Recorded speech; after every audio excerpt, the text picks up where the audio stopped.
처음부터 쉽지는 않을 거야.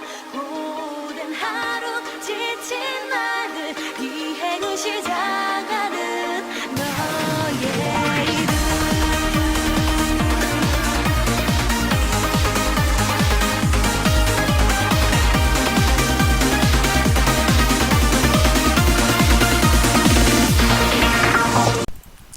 네, 안녕하세요. 오늘은 이제 여러분들 드디어 통계 프로젝트 수행을 하게 되었습니다. 그런데 지금 올해에는 여러분들도 잘 알고 있겠지만 코로나19 바이러스 감염증으로 인하여 학교 수업에서 변화가 있을 수밖에 없게 되었습니다. 그로 인해 이미 공지된 바와 같이 원래는 모둠 수업을 해야 했으나 모둠 수업이 불가능하고 발표 수업도 진행했어야 하나 발표 수업이 안 되는 상황인 거는 잘 알고 있을 거라고 생각을 합니다. 그런 만큼 개별 과제로 소규모로 수행을 진행할 계획입니다. 여러분들 앞에 있는 팔절지 등을 이용하고 그 다음에 학년부실에서 가져오는 준비물 등을 잘 활용해서 1시간 동안 보람있게 프로젝트를 완수할 수 있기를 바랍니다. 이를 위해 여러분들이 몇 가지 사전 작업을 해야 하겠습니다. 그 이전에 통계적 문제 해결이 무엇인지에 대해서 한번 살펴보고 가려고 합니다. 자, 좀 낯설어 보이는데 통계, 여러분들이 이때까지 해왔던 것들이 모두 통계라는 점을 알 수 있죠.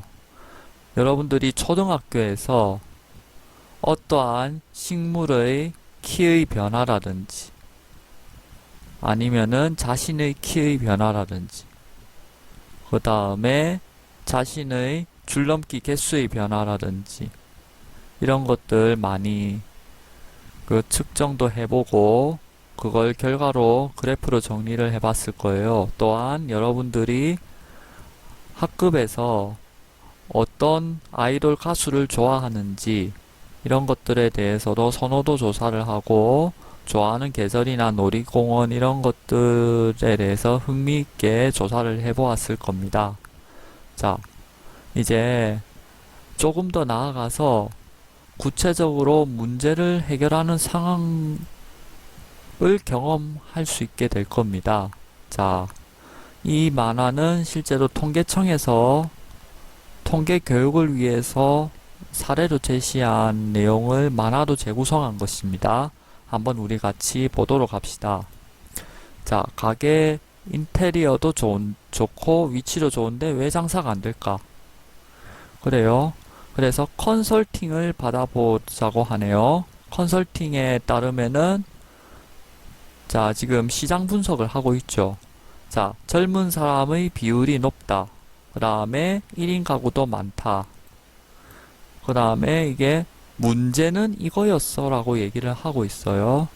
자, 그러면 그동안 이러한 소비자의 요구를 충족하지 못했다라는 이야기를 할 수 있겠죠. 그런데 관심이 좀 많이 부족했거나 그럴 겁니다.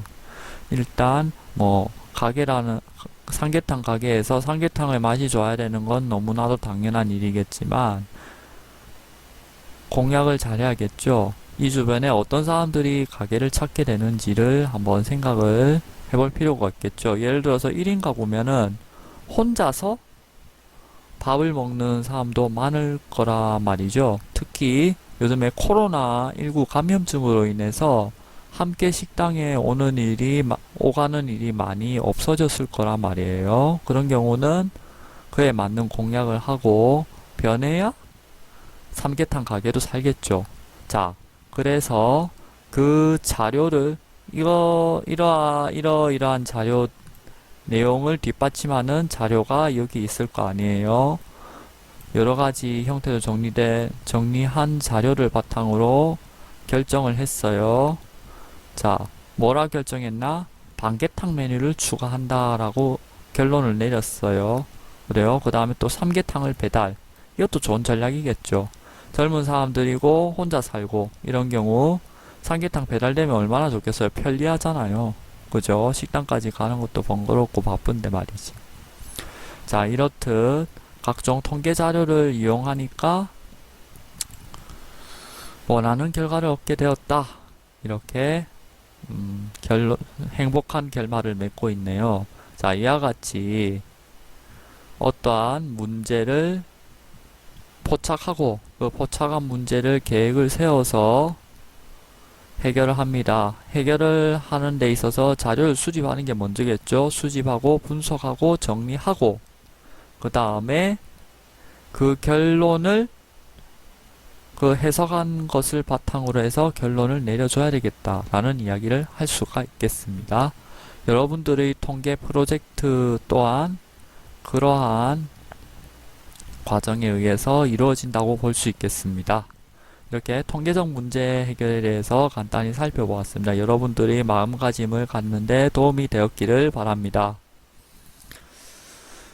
그 다음을 보도록 합시다.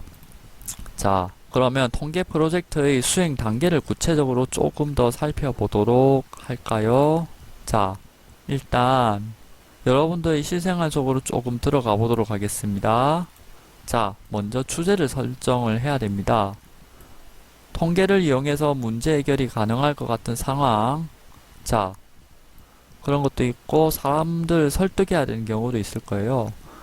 이거 혹시 국어 시간에도 해본 적이 있을 거예요. 설득하는 글쓰기, 건의하는 글쓰기 등을 많이 해보았다면 조금 익숙해질 것 같아요.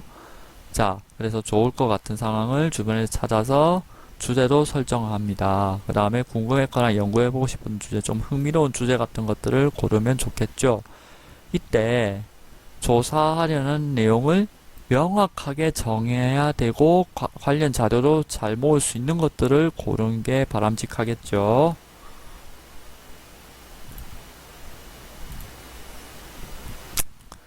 네. 자, 그러면 뭐 이러한 문제를 조금 포착하는 과정을 한번 살펴볼까요? 실생활에서 일어날 수 있는 일이죠. 여러분들 용돈 올려주세요 하고 무작정 얘기하기 좀 그렇잖아. 자, 그래서 나는 이 비교하는 건 안 좋다라고 엄마 아빠가 그렇게 말씀을 하실 거예요.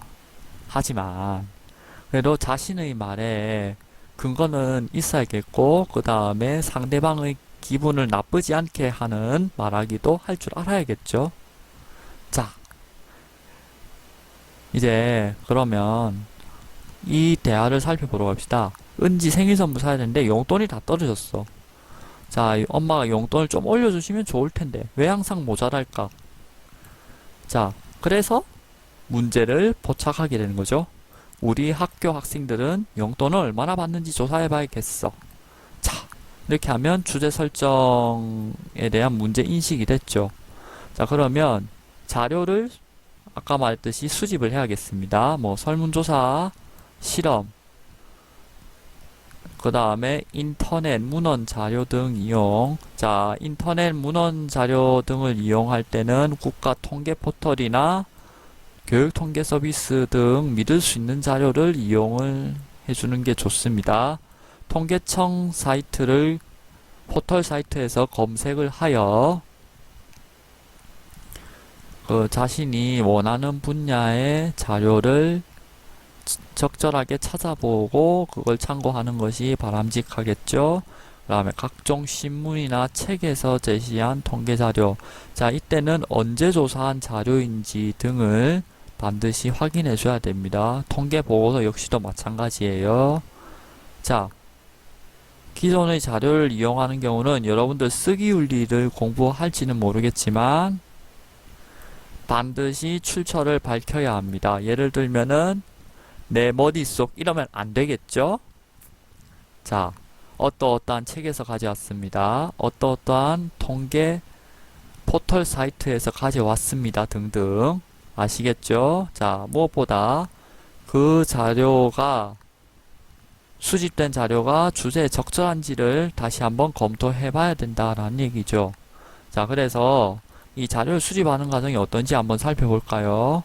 자, 우리 학교 학생들에게 설문지를 돌려서 용돈에 대한 조사를 하려고 합니다. 자, 재밌겠다. 그죠? 설문지법을 쓰겠다는 얘기죠.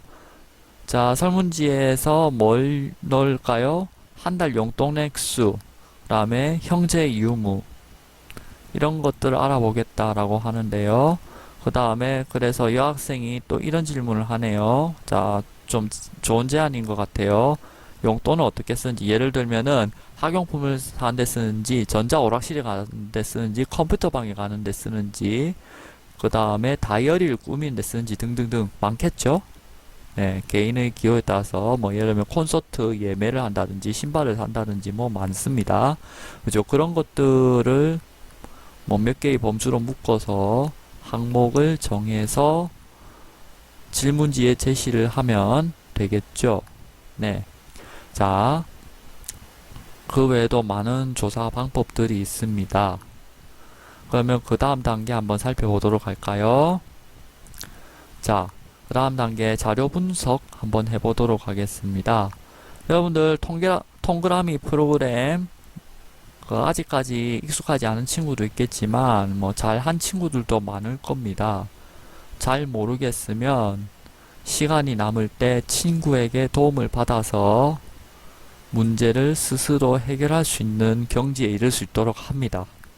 자, 원래 도움을 구하는 거는 주저하지 않고 해주기를 저는 당부드리고 싶네요. 어쨌거나 자료 분석 과정에 대해서 한번 살펴보도록 하죠. 자, 수집된 자료를 분석한 후 자료와 가장 어울리고 효과적인 방법. 자, 뭐 표현할 수 있는 방법 많죠. 초등학교 때부터 봤듯이 막대 그래프, 원 그래프, 그 다음에 뭐 이런 것들 많습니다. 꺾은선 그래프까지. 자, 이런 자료들은 변화나 어떠한 것의 빈도 이런 것들을 나타내는데 좀 많이 도움이 됩니다. 그리고 줄기와 잇그림, 전체적인 자료의 경향성을 나타내는데 도움이 되고, 히스토그램 역시도 마찬가지죠. 그 다음에 도수 분포표. 여러분들이 공부한 것들 이 정도를 쓰면 됩니다. 지금 중학교 1학년에서 1학년까지 공부했던 그 통계 기법을 이용하여 그 통계 자료를 정리한 바를 바르게 해석할 수 있어야 합니다. 자, 그리고 여러분들한테 과제를 많이 냈을 거예요. 이 자료를 나타내는 과정에서 어떠한 문제점들을 발견했고 그 문제점에 대해서 어떻게 해결을 할 건지 여러분들은 이러한 자료를 정리하는 과정에서 어떠한 점에 유의를 해야 되는지 등을 타산지석 삼아서 잘 살펴보았으리라 생각을 합니다.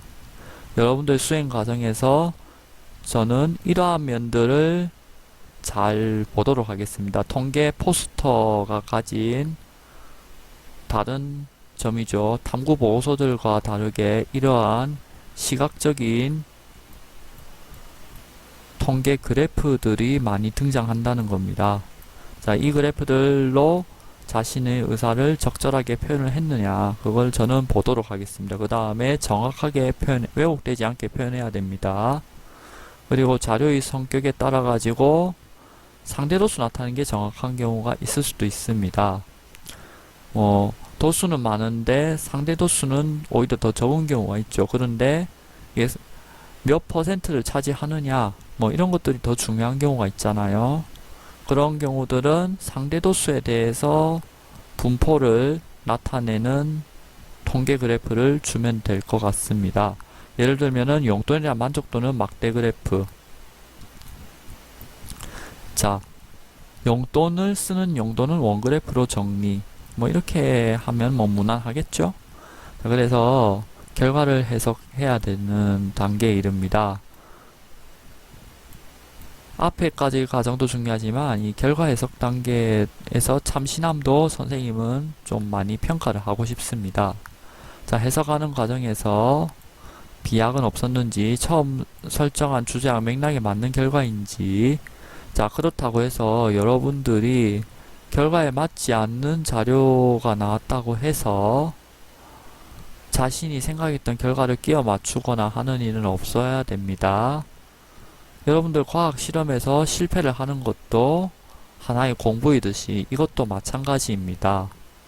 그러한 과정 또한 감안해서 제가 채점을 할 거예요. 그러니까 정직하게 공정한 태도를 가지고 탐구 과제에 임해 주기를 바랍니다.